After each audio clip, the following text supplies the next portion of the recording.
Welcome to the HIV and AIDS Studies Module 2. The code for your course is Ium-Hs20D2. My name is Ace Dube and I'm going to be your presenter for this course. Let's quickly look at the course content. This module is going to cover gender and HIV and AIDS, impacts assessment surveys, monitoring and evaluation, budgeting for HIV and AIDS programs, writing funding proposals for HIV and AIDS, grants, orphans and vulnerable children, commonly known as OVCs, governance and HIV/AIDS management, history of human rights, international protocols, documents, conventions, covenants, treaties. The outcomes. What we want to achieve from this module is that we want our students to be equipped with pertinent skills and knowledge on how to manage HIV and AIDS programs.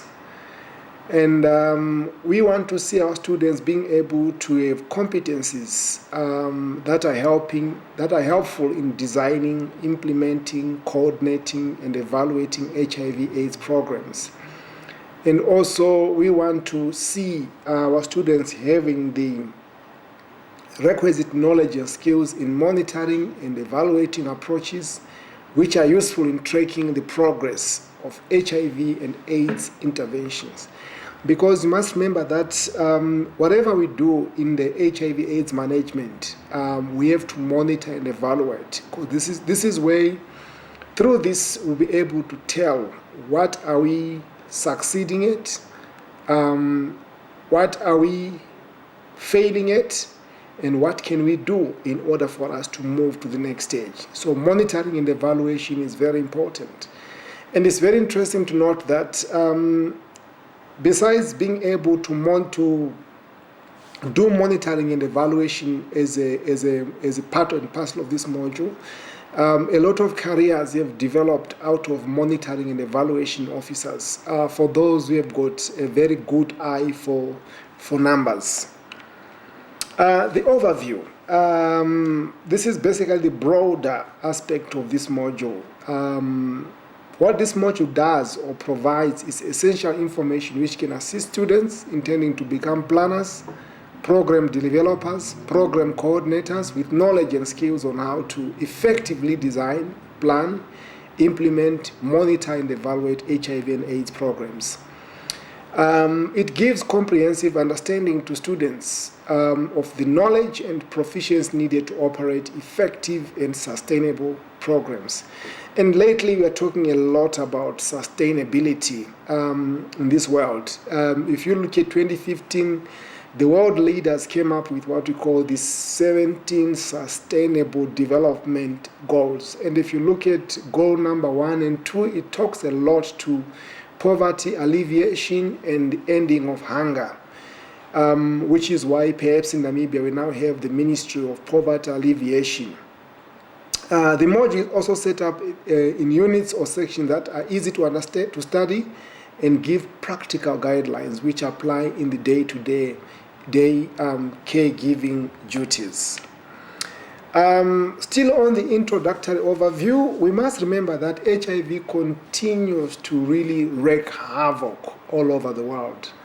And as this pandemic matures, reaching unprecedented proportions, agencies involved in HIV and AIDS in many countries, especially in developing countries, find themselves overwhelmed and unable to cope. In the wake of a grave phenomenon, managers of HIV/AIDS programs have to be enlisted to play a pivotal role in designing and implementing effective and sustainable intervention. Furthermore, there is need to enhance the quality of programs. So meaning we're just running programs for the sake of running them, but we are results based. We want to see something coming out of that. Because you must remember that a lot of resources are being plowed into HIV/AIDS programs, and we want to see results.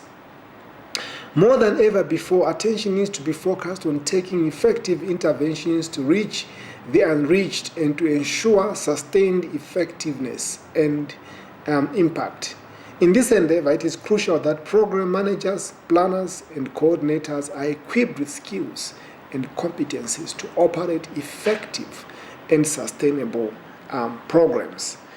It is on this premise and many others that this manual is based on, to equip students with matters of HIV/AIDS, specifically on crucial issues involved in program designing, planning, implementation, monitoring, and evaluation.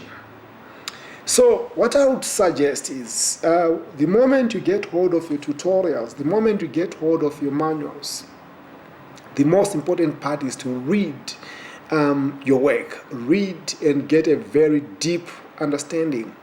And there is quite a lot of material. We do have a long reference list, but in addition to that, there are many sources which are available, and I will encourage you to strongly visit various HIV journals, look at the latest publications by the Ministry of Health, and other international and local NGOs operating this country, in order really to have a good and comprehensive understanding of the direction which HIV is taking, but more importantly, focusing on this module on HIV studies too. Shortly, I will introduce you to the work ahead, which is your assignments. So basically, you have to do assignments, as is the case, and your assignments, if you look at your tutorials, they are clearly defined, clearly articulated, so meaning that you must read the tutorial later thoroughly and ensure that you really understand what exactly is required of you as a student before attempting any one of the questions. So assignment 1, gender imbalance is one of the main factors fueling HIV and AIDS. Justify this statement. So again, what is very important is to look at the keywords: gender imbalance, main factor, fueling, HIV/AIDS, justify. So if you go back, what I've seen in most cases is that people don't always confuse the two words, sex and gender. Sex is something else, gender is something else. So if you look at sex, sex is basically our physiological differences. Meaning, how do you tell that let me take it again. So sex is our physiological differences which denote who is a male and who is a female. Whereas gender, these are socially constructed beliefs on how a male should behave and a female should behave. So we must draw a distinct difference between what is sex and what is gender. So here when we look at gender, we are looking at the socialization. So there is something wrong or amiss about our socialization, because you must remember that these socially expected expectations on how a male or female should think, feel, and behave should be viewed as one of the factors that is driving HIV and AIDS. So how does this socialization weaken men or weaken women, or both, to the extent that these people, they actually find themselves being vulnerable to HIV and AIDS? And what it requires of you is to read broadly about gender, gender equity, gender equality, and so forth. Read about sex, read about all these elements, and also the main factors. How is gender imbalance actually connected to the drive of the spread of HIV and AIDS? And these assignments carry 25 marks. Your second assignment is elaborate on the role of impact assessments in HIV/AIDS management and evaluate the methodologies used when conducting impact assessments. So this assignment is very practical. It will require you to visit either the Ministry of Health especially the Directorate of Special Disease Control Programs, and approach one of the people who is working in the Division of Monitoring and Evaluation. Then they'll be able to take you through the process, what it is that they really do from a both qualitative and quantitative perspective in ensuring that HIV impact assessment tools and projects really meet the standards, not only locally but internationally. So this assignment is very, very practical. Yes, you can read your notes, it's fine, but go ahead. Or you can actually visit any one of the active NGOs. We know that most of the NGOs have closed down as a result of lack of funding, but most of them are still functional. So what you do is approach the monitoring and evaluation officer in that NGO. They'll be able to take you through the process of how they actually go about it. The third assignment, it talks about discuss the purpose of budgeting and clearly show how HIV is affecting the private and public sector budgeting. So you must remember that the fight against HIV requires money.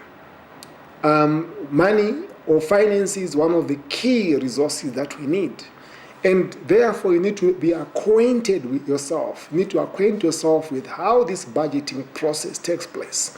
Because you remember that when you become a coordinator or a program officer or whatever, one of the things that you do is to do budgeting. So you need to know what tools, what methods are used by managers for budgeting. Right, and further than that, you need also to have a clear, because part of why we are talking about the private sector budgeting is that part of mainstreaming of HIV and AIDS requires organizations to actually take a very active role in the fight against HIV. So initially HIV was not part of the agenda, but now that HIV has to be mainstreamed according to government policies, how is this budgeting actually going about? So you have to look at both the private and the public sector budgeting, and you draw the lines between the two. And this assignment carries 25 marks. The fourth assignment talks about discuss how psychosocial support can help mitigate the challenges faced by orphans and vulnerable children in Namibia. Again, this is a very practical assignment. If you look at our ministries, the Ministry of Gender, Equality and Child Welfare, they have a special division that is working with orphans and vulnerable children.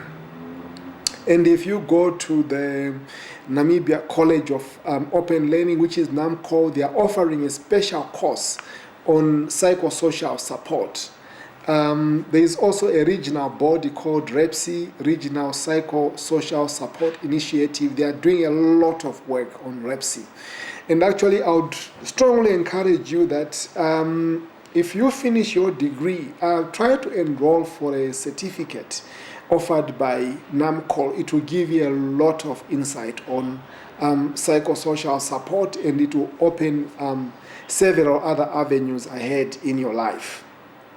So we want to look at how the concept of psychosocial support can help to really ease the challenges faced by offices in Namibia, because we do have a growing number of orphans and vulnerable children in this country.